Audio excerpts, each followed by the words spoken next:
بسم الله الرحمن الرحيم. الحمد لله رب العالمين والعاقبة للمتقين والصلاة والسلام على أشرف الأنبياء والمرسلين ومن تبعهم بإحسان وإيمان إلى يوم الدين وبعد. سورة البقرة آية 183 183.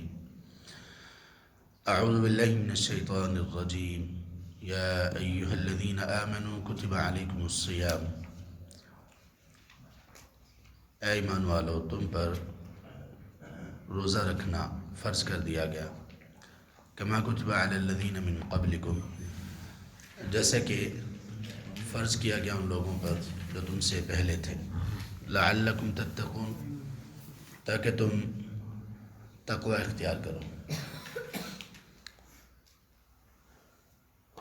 گزشتہ آیات میں سورۃ البقرہ میں اللہ تعالیٰ نے ابتدا سورۃ البقرہ کی انسانی 3 گروہوں سے کی۔ مفلحون یہ انجام ہے، اور یہ کن کا انجام ہے؟ متقین کا۔ پھر وَلَهُمْ عَذَابٌ عَظِيمٌ یہ انجام ہے، یہ کن کا انجام ہے؟ إِنَّ الَّذِينَ كَفَرُوا جنہوں نے کفر کیا۔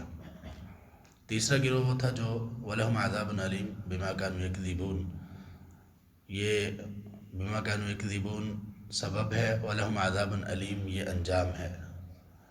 یہ تیسرا گروہ ہے، اور یہ ہے منافقین کا۔ اور اس کے بعد اللہ تعالیٰ نے اپنی توحید اور اپنی قدرت اور جنت اور اہل جنت کے واقعات کا تذکرہ کرنے کے بعد کچھ اس میں قرآن کریم کی حقانیت اور قرآن کریم کو بطور چیلنج دنیا کے سامنے پیش کرنے کے بعد آدم علیہ السلام اور آدم علیہ السلام سے متعلق کچھ باتیں ذکر کرنے کے بعد بنی اسرائیل کا ذکر شروع کیا، اور ایک طویل حصہ سورۃ البقرہ کا بنی اسرائیل کے ذکر میں گزرا، یہاں تک کہ تحویل قبلہ کی آیات نازل ہوئیں۔ اس کے بعد اللہ تعالیٰ نے صبر کرنے والوں کے فضائل بیان کیے اور ان کے انعامات ذکر کیے، اور انسان کی آزمائش کا تذکرہ کیا۔ پھر حج اور عمرے کی طرف، بلکہ عمرے میں صفا اور مروہ کی سعی کے متعلق کچھ باتیں ارشاد فرمائی، اپنی توحید کی طرف لوگوں کو بلایا، قدرت کے دلائل دیے، اور پھر حلال اور حرام کے متعلق کچھ باتیں نازل کی، کیا چیزیں آپ کو کھانی چاہیے، کیا نہیں کھانی چاہیے، اور کھانے والی چیزوں میں جو حرام ہیں ان کا تذکرہ کیا۔ اس کے بعد ہم نے آیت 177 میں نیکی کا مفہوم پڑھا کہ نیکی کس کو کہتے ہیں، یا نیک شخص کس کو کہتے ہیں۔ اس میں ہم نے یہ پڑھا کہ جو شخص 1 2 3 4 کام اسلام کے کر لے وہ نیکوکار، ایمان والا، تقوی والا نہیں کہلاتا، بلکہ ایمان اور اسلام یہ بہت ساری چیزوں کے مجموعے کا نام ہے۔ تو انسان کو ان تمام چیزوں پر عمل پیرا ہونا ہوگا، خاص طور پر جو فرائض ہیں وہ ان میں کوئی گنجائش نہیں، اور جو چیزیں ممنوع اور حرام ہیں ان کو چھوڑنا ہی چھوڑنا ہے، اس میں کوئی گنجائش نہیں۔ اس کے بعد اللہ تعالیٰ نے قصاص کا ذکر کیا، بدلہ لینا، اس کے کچھ احکامات بیان کیے، پھر وصیت کا ذکر کیا، اور اس کے بعد اب روزے کا ذکر کیا جا رہا ہے۔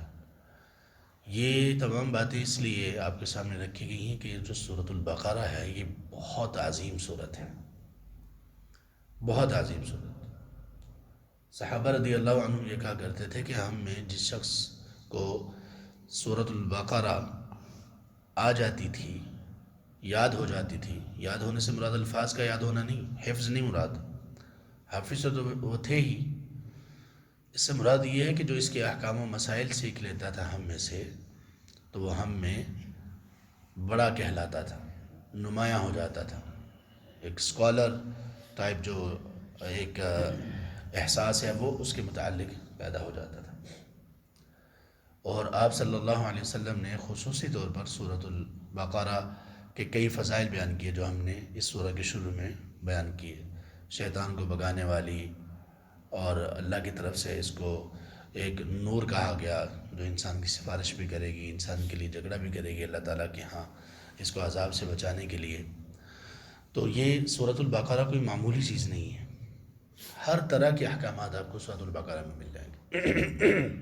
ابھی روزے کے احکامات ہیں، اس کے بعد حج کے احکامات شروع ہو جائیں گے، اس کے بعد پھر حرم سے متعلقہ بہت ساری باتیں شروع ہو جائیں گی، پھر نکاح طلاق کے معاملات، رضاعت کے دودھ پلانے کے معاملات، عدت کے معاملات، اور اس کے بعد پھر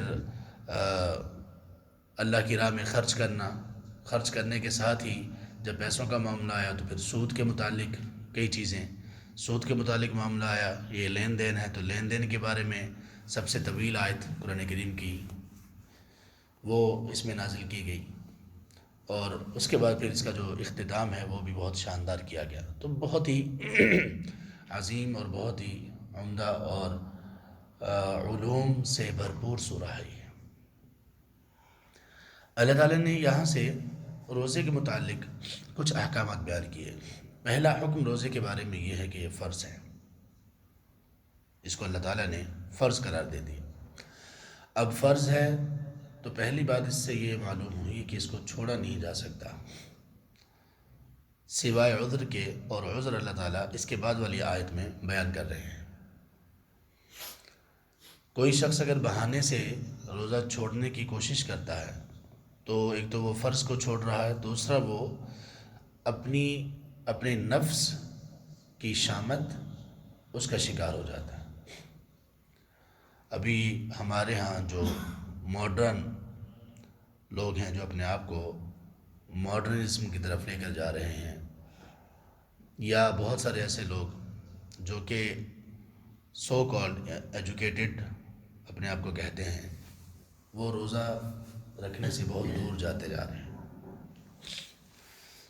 بہت دور جاتے جا رہے ہیں۔ خاص طور پر ہمارے تعلیمی اداروں میں ایسے بہت سارے لوگ ہیں جو نہ صرف یہ، بہت سارے لوگوں سے مراد میں بچوں کی بات نہیں کر رہا ہوں، ان میں بھی یہ بیماریاں پیدا ہونا شروع ہو چکی ہیں ایک عرصے سے،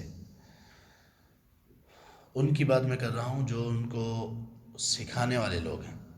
ان میں کئی ایک ایسے لوگ ہیں جو نہ صرف یہ کہ روزہ رکھتے نہیں ہیں بلکہ روزے کو، رمضان کو نعوذ باللہ وقت کا ضیاع سمجھتے ہیں کہ یہ کیا مہینہ ہے، مسلمان اس میں کام کرنا ہی چھوڑ دیتے ہیں، اور مسلمان اس میں اور کچھ کرتے نہیں ہیں، بس بھوکا رہ لو اور سو جاؤ، یہ کیا بات ہوئی، کارکردگی کم ہو جاتی ہے وغیرہ وغیرہ۔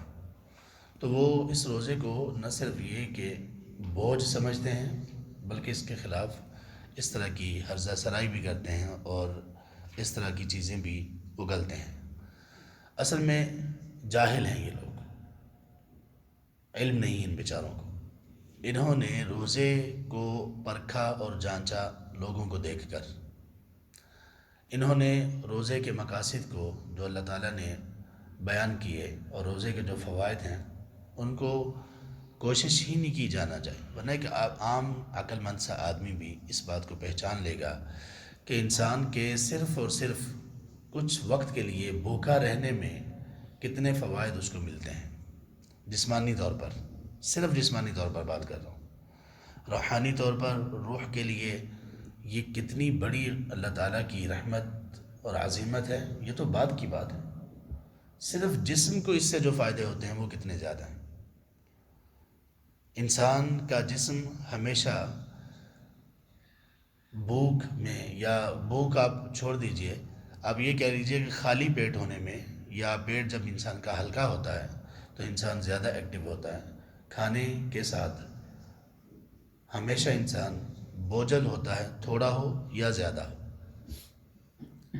جسمانی طور پر بھوک کے فوائد میں سے ایک یہ ہے کہ انسان بہت ساری بیماریوں سے بچ جاتا ہے۔ کبھی بھوکا رہنے سے کسی کو سنا ہو آپ نے کہ بیماری آئی ہے، کہ یہ بندہ بیمار ہو گیا اس لیے کہ بھوکا رہ رہا تھا؟ کھانے سے بیماریاں آتی ہیں۔ اللہ تعالیٰ نے انسان کے جسم کا سسٹم ہی ایسا بنایا ہے، انسان لمبے عرصے تک بھوکا رہ سکتا ہے، اس طرح سے بھوکا رہنا کہ وہ کچھ تھوڑا بہت کئی گھنٹوں کے وقفوں کے بعد وہ کھا لے تو اس کا جسم چلتا رہتا ہے، اس کا جسم اتنی جلدی ڈیمیج نہیں ہوتا۔ اور اس طرح کے کئی ایک واقعات، بلکہ ایک امام ہیں امام ابن خلدون، یہ وہ امام ہیں جن کو ہسٹری میں ایک بڑا مقام اور مرتبہ حاصل ہے، اور ان کی ہسٹری اور ہسٹری کے متعلق جو اصول و ضوابط ہیں وہ پڑھائے جاتے ہیں دنیا کی تمام بڑی یونیورسٹیز میں، ہسٹری ڈپارٹمنٹ میں، کہ ہسٹری کیسے لکھی جاتی ہے، کن چیزوں کا خیال کیا جاتا ہے.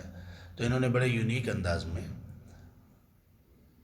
ہسٹری لکھی. بلکہ ہسٹری تو خیر کیا یونیک انداز میں لکھنی تھی، اس سے پہلے جو مقدمہ لکھا، ایک ضخیم جلد ہے کوئی قریب 700 صفحات کی، جو مقدمہ ہے، جس میں صرف اصول و ضوابط ہیں کہ ہسٹری لکھتے کیسے ہیں اور اس کے اصول و ضوابط کیا ہیں، اور ہسٹری جن لوگوں کی لکھتے ہیں لوگوں کی اقسام کیا ہیں. اور اس کے ساتھ ساتھ پھر انہوں نے یہ بھی لکھا کہ دنیا میں مختلف جگہ پر لوگوں کی رنگتیں مختلف کیوں ہیں، موسم مختلف کیوں ہیں، ان موسموں کے اعتبار سے غذائیں مختلف کیوں ہیں، ان کے اعتبار سے پھر عادات مختلف کیوں ہیں، اخلاق مختلف کیوں ہیں. بہت دلچسپ کتاب ہے یہ. تو اس میں انہوں نے یہ بھی لکھا کچھ واقعات اپنے ذکر کیے کہ انسان، کچھ قبائل کا ذکر کیا کہ جن کے ہاں خوراک کی کمی ہوتی تھی تو وہ بہت کم کھانا کھاتے تھے، لیکن جسمانی طور پر بڑے وہ مضبوط تھے، کھانا ان کو کم ملتا تھا. اور اسی طرح سے انہوں نے اس میں کچھ ایسی بھی باتیں لکھی جس میں انہوں نے کہا کہ کچھ ایسے لوگوں سے میں ملا کہ جنہوں نے 50 دن تک، 60 دن تک کھائے بغیر وہ زندہ رہ لیے. کھائے بغیر کا مطلب یہ نہیں کہ کچھ چکھا ہی نہیں، کچھ تھوڑا بہت وہ کھاتے رہے اور پانی کچھ تھوڑا بہت لیتے رہے، لیکن وہ زندہ رہے اور ان کو جسم پر کوئی خاص اثرات واقع نہیں ہوئے. وہ اس میں ثابت یہ کر رہے تھے کہ انسان نہ کھانے کی وجہ سے اس کے جسم پر مضر اثرات کم ہوتے ہیں، کھانے کی وجہ سے زیادہ ہوتے ہیں. تو یہ تو جسمانی اثرات ہیں روزے کے. روحانی اثرات کے تو کیا کہنے. اللہ کے رسول صلی اللہ علیہ وسلم نے یہ فرمایا کہ انسان کے جسم میں شیطان خون کی طرح گردش کرتا ہے. جب یہ خون کی طرح گردش کرتا ہے تو اس کا مطلب یہ ہوتا ہے کہ انسان کو ہمیشہ شیطان ابھارتا رہتا ہے برائی پر، نافرمانی پر، اور اگر جوانی کا عالم ہے تو بے حیائی پر. کیونکہ اللہ نے یہ کہا کہ ان اللہ، شیطان جو ہے وہ کس چیز کا حکم دیتا ہے، یأمر بالفحشاء والمنکر والبغی، فحاشی کا، سخت ترین بڑے گناہوں کا، منکرات کا، برائیوں کا، معصیتوں کا، یہ شیطان حکم دیتا ہے. تو خون میں اس کی گردش کو کم کرنے کے لیے روزہ ایک بہترین وار اور ہتھیار ہے کہ اس کے یہ وسوسے کم ہو جاتے ہیں. اس لیے نبی صلی اللہ علیہ وسلم نے فرمایا، صحیح بخاری میں ہے، الصوم جنۃ، ترمذی میں بھی ہے یہ، کہ یہ روزہ ڈھال ہے. روزے کو ڈھال کیوں کہا گیا، شیلڈ کیوں کہا گیا؟ شیطان ناکام ہو جاتا ہے اس کے سامنے، شیطان ہتھیار پھینک دیتا ہے اس کے سامنے. لیکن یہ تب پھینکتا ہے شیطان ہتھیار کہ جب انسان کو یہ معلوم ہو کہ میں روزہ رکھ کیوں رہا ہوں، لعلکم تتقون کا مقصد اس کے سامنے ہو. تو اس سے روزے کی وجہ سے انسان کی روح، انسان کا تقوی، انسان کی حیا، انسان کی نظر یہ محفوظ ہو جاتی ہے. خاص طور پر جب انسان ظہر کے بعد کا وقت ہو اور گرمیوں کے دن ہو تو پھر انسان دیکھتا ہے کہ کس قدر زیادہ اس کو مشقت ہو رہی ہے، کس قدر زیادہ اس کے دل میں یہ بات آ رہی ہے کہ کھانا اور پینا اللہ تعالیٰ کی کتنی بڑی نعمت ہے. روزے کے مقاصد میں سے ایک مقصد یہ بھی بیان کیا گیا کہ جو امراء ہیں، جن کو اللہ نے مال و دولت سے نواز رکھا ہے، ان کو یہ جاننے کا موقع ملے کہ بھوک کیا ہوتی ہے اور اس کی شدت کیا ہوتی ہے، اور اس کی وجہ سے پھر وہ غربا، فقراء اور ان لوگوں کا احساس اپنے دل میں پیدا کریں اور یہ احساس بڑھ جائے. یاد رکھیے، جو بندہ بھوک سے نہیں گزرا وہ بھوکوں کا احساس کبھی اس طرح سے نہیں کر سکتا جو بندہ بھوک سے گزرا ہو اور اس کو احساس ہو. جو بندہ فقر و فاقہ سے نہیں گزرا، غربت سے نہیں گزرا، اس کو کبھی غریب کا احساس نہیں ہو سکتا جب تک کہ وہ اس چیز سے گزر نہ جائے. ہو تو جائے گا کبھی کچھ تھوڑا بہت، لیکن اس طرح سے نہیں ہوگا. ایک بندہ، اس کو یہ احساس کبھی نہیں ہوگا کہ یتیمی کیا ہوتی ہے جب تک کہ وہ خود یتیمی سے نہ گزرا ہو. اللہ کے رسول صلی اللہ علیہ وسلم نے جو یتیموں کے بارے میں بڑی احادیث بیان فرمائی، اللہ کے حکم سے بیان فرمائی، لیکن آپ صلی اللہ علیہ وسلم جانتے تھے کہ یتیمی کیا ہوتی ہے، کیونکہ آپ گزرے تھے اس سے. آپ جانتے تھے کہ فقر و فاقہ کیا ہوتا ہے، کیونکہ آپ گزرتے تھے اس سے. آپ جانتے تھے کہ جب عزیز و اقارب رشتہ دار جب منہ موڑتے ہیں اور تکالیف دیتے ہیں تو اس کا کیا ہوتا ہے. تو اس طرح سے روزہ رکھنے میں ایک یہ بھی ہے کہ انسانوں کو یہ پتہ چلے، جن کو اللہ تعالیٰ نے مال و دولت سے نواز رکھا، کہ بھوک کیا ہوتی ہے۔ اور پھر اس میں سب سے بڑی جو بات ہے وہ یہ ہے کہ انسانوں میں تقویٰ پیدا ہو جائے، اور تقویٰ اس قوت کا نام ہے جس کی وجہ سے انسان اللہ کی نافرمانی سے بچ جاتا ہے اور فرما برداری پر قائم ہو جاتا ہے۔ یہ تقویٰ کی جامع ترین یہ ڈیفینیشن اور تعریف ہے کہ روزے سے یہ تقویٰ انسان کے اندر پیدا ہونا چاہیے۔ کیسے پیدا ہوگا؟ اللہ کی منع کردہ چیزوں سے بچنا، جو کہا ہے وہ کرنا، کہ بہت ساری چیزیں، کھانے پینے میں تمام کی تمام چیزیں، اسی طرح تعلقات بیوی کے ساتھ، خاوند اور بیوی کے تعلقات، یہ ساری چیزیں حلال تھیں۔ اللہ نے کہا کہ اس وقت سے تم نے یہ ساری چیزیں چھوڑ دینی ہیں اور اس وقت تک چھوڑے رکھنی ہے۔ تو اتنی بڑی فرما برداری اور اتنی بہترین انداز میں فرما برداری یہ تقویٰ ہے، اور اس کے ذریعے سے سمجھایا جا رہا ہے کہ جب تمہارا رب تمہیں یہ کہے کہ حلال چیزیں چھوڑ دینی ہیں جو اس نے حلال کی ہیں، تو اس کے حکم پر حرام چیزیں کیوں نہیں چھوڑ رہے ہو جو کہ پہلے ہی حرام ہیں؟ تو تقویٰ انسان میں، روزہ انسان میں اس قوت کو پیدا کرتا ہے کہ بس جو اللہ نے کہہ دیا وہ مجھے کرنا ہے، جس سے اللہ نے روک دیا مجھے اس سے رکنا ہے۔ تو اللہ تعالیٰ نے اس آیت میں روزے کی فرضیت کا بیان کیا، اور یہ بھی بیان کیا کہ تم سے پہلے لوگوں پر بھی یہ فرض تھے، اور یہ اس لیے بیان کیا کیونکہ اس میں انسانوں کی اصلاح ہے، معاشرے کی اصلاح ہے۔